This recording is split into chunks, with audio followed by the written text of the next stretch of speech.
All right, you ready for this? Not really, but I'm here. This paper that I'm about to present is electrifying. Okay. It will shock you to your core. Okay. Let's see. Let's hear it. Okay? Hmm? All right, you ready for the title? Always. This is a case report that was published in 1991. The title is Failure of Electric Shock Treatment for Rattlesnake and Venomation. Okay. Okay. All right. This is published in the Annals of Emergency Medicine. Interesting. In June 1991. Good journal. Great journal. Both Excellent of them, journal. actually. The Annals and the Annals of Internal Medicine. Yes. Prime bedtime reading. Yeah. And there's two authors on here, Richard Dart and Richard Gustafson. So it's a tale of two Richards. Great. Two dicks, you could say. Yeah. Dick tales, if you will. Now, just to help me give me a sense of what to expect. Now, are they treating rattlesnakes with ECT, or are they treating victims of snake bites? That's an excellent question. Yeah. I had the exact same question before I delved into it. Because the title is not clear. No, it's 100% not clear. Mm-hmm. Within 2 lines or so, it was clear to me though that they're actually treating a patient. Okay. Well, rather it was a patient who self-treated himself. Oh. And the sequelae thereof. Okay. I like this. Okay, so I'm gonna read some excerpts. I'm gonna read some excerpts from this. Yes. This is the introduction. The application of high voltage, low current electric shock treatment has been reported as an effective treatment for rattlesnake and other envenomations. Oh. This concept was proposed in a letter describing dramatic improvement of pain and swelling in victims of snakebite in a remote region of Ecuador. And there's a citation after this. And then it goes on and talks about how this is like a thing. And then it says, because of this, widespread adoption of this concept and in the sale of portable self-operated electric shock devices commenced in the United States in the 80s and 90s, I suppose. Okay.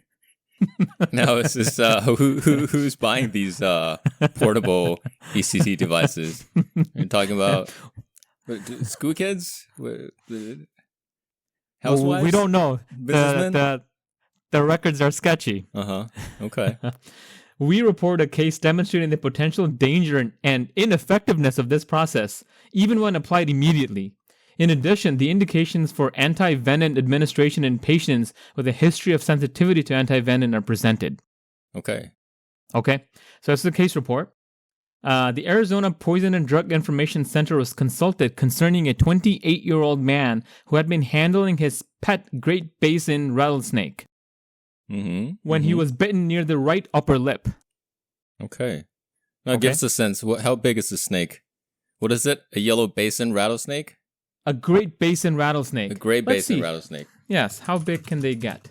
Okay. Probably not too big. I'm guessing a rattlesnake. They can grow 26 to 48 inches exactly. Okay. And then it goes on to say, this is what's interesting to me, okay?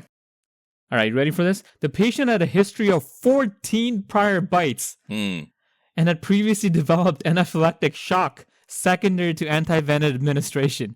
This guy is a repeat offender, and I don't mean the snake, okay? The guy who owns the snake. Yes. Well, it happens. It happens when you make out with your snake every night. As one does, I suppose. Yeah, you get bit on the lip 14 times. So, I suppose he missed that lesson in class in school. Yeah. Now, is that why he got bit on the lips? Did they go into the backstory?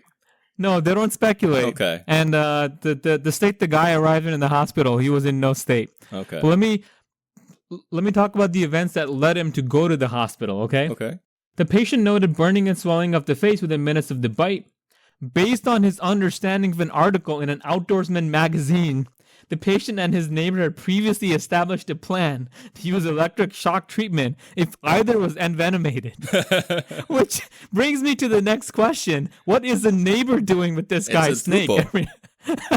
It's what is it? A thruple? A thruple, yes. Thruple or a polycule.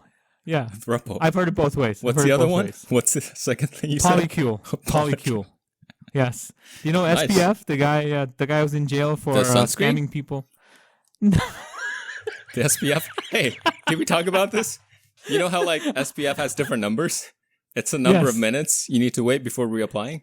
Did we talk about this? I learned this at a middle school science fair. I didn't know this. Yeah, SPF 50. You got to wait 50 minutes before you Correct. I was reapply. the judge at the middle school science fair, and one of the kids' project was she tested a bunch of different sunscreens on like this like test kit and left it out in the sun. Interesting.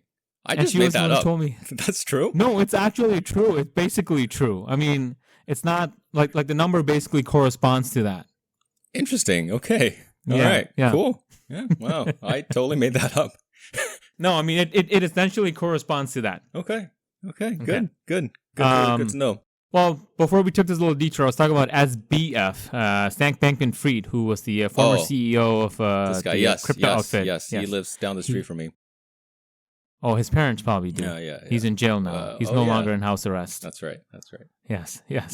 Anyway, he was in a polycule with the other executives of his company in a giant compound in the Bahamas. This is all true, extensively reported. Okay. Good. Anyway, didn't need to know that. Let's get back on track. Yeah, back to the guy who made out with the snake. Back to the guy who made out with the snake. Now, also, is he one of the dicks? That's an author of this paper? It's actually unclear. That's a very good question. There are two dicks in here. Maybe it was the. Is it him and the neighbor? It's him and the neighbor. Okay. You know, they do have a corresponding address. We could email them and find out. Oh, we should. Oh, that's the other thing we could do with this podcast is email the authors after we talk about that paper. Oh, we should email them. I mean, these guys are based out of the university. Questions. We're good scientists. Yes. We need the backstory. Mm-hmm. These guys are based out of the University of Arizona in Tucson. Okay. At least 30 years ago, or 34 years ago they were. Anyway, here we go, okay? The patient was placed supine next to a car. So this is immediately after he got bit. I guess the neighbor was around. Mm. So the patient was placed supine next to a car. A spark plug wire was attached to his upper lip by wire with a small clip at each end. Okay. This guy's a pro, man. The engine was started and repeatedly revved to 3,000 RPM for approximately 5 minutes. For some reason, I really thought he had like an ECT. He had like an actual machine. No, he just has some jumper cables. It put it on his lip, man. God. And it turned the car on. And it says, the patient lost consciousness with the first electrical charge. Like, no shit. Okay. Also, where are the two clamps? One's on his face.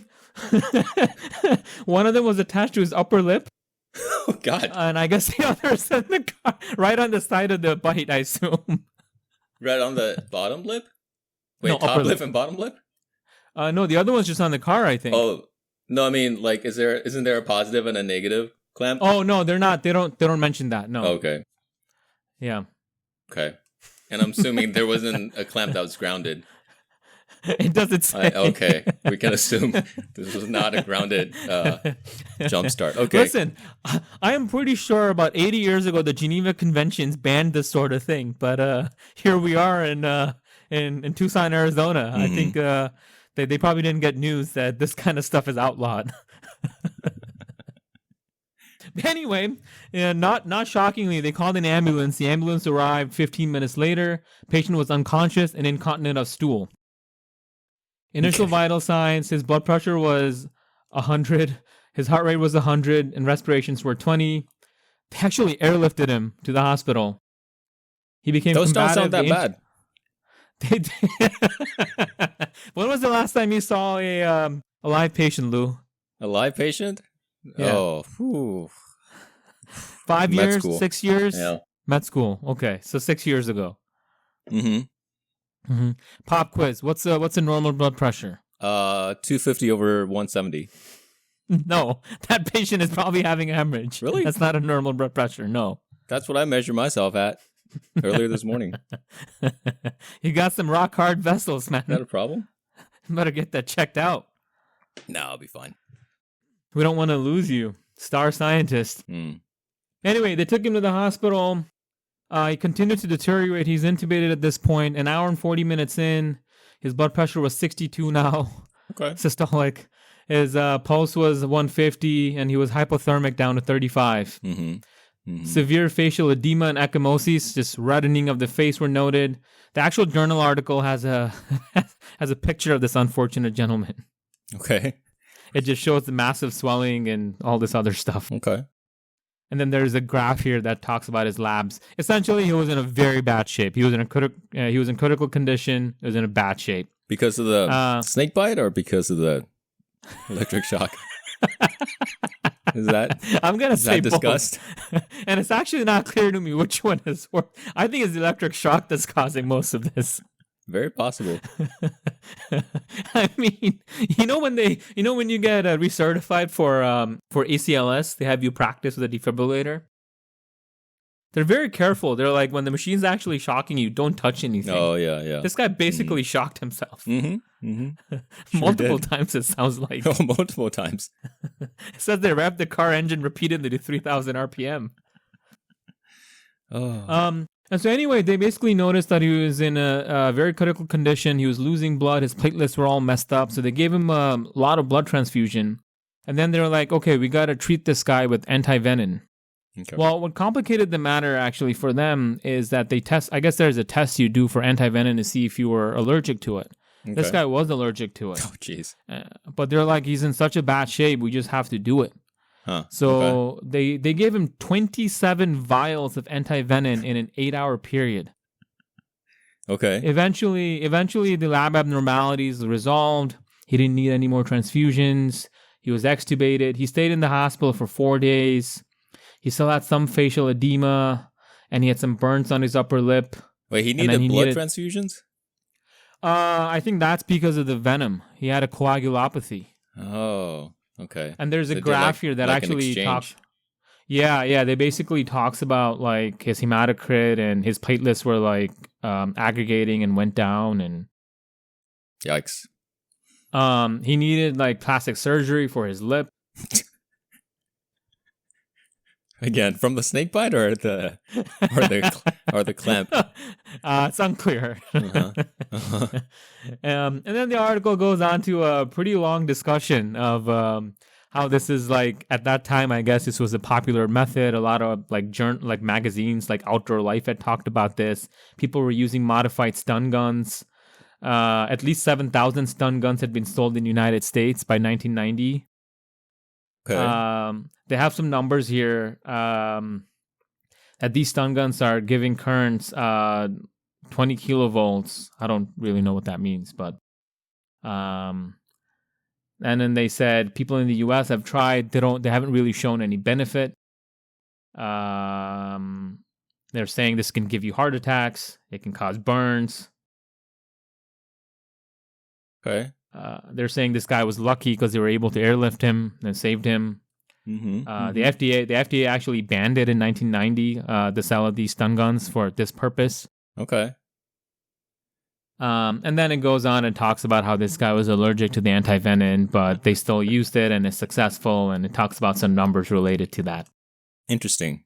So, question I have is, yes. So they didn't do an experiment. This is not an experiment. It's like it's case just a case report. study. It's like that's correct. Yeah, like observation of a single case, right? N of 1, sample size of 1. Yes. If they were with very light lit review. Okay. Yeah. If they were to do an experiment, it would be hit a guy with venom. Yes. Right? Make a guy, make out with a snake. Yes. Get bit, and then either assign them to a no electric shock therapy group or electric shock therapy group, right? So they didn't do that. But they still thought it was important to publish this. Yes. For what reason? It's unclear. If I had to speculate, it's because this guy is unique. He was bitten 14 times before. It's basically, to kink shame this guy. That's the reason why they published this. Well, this is of use to anybody in medicine.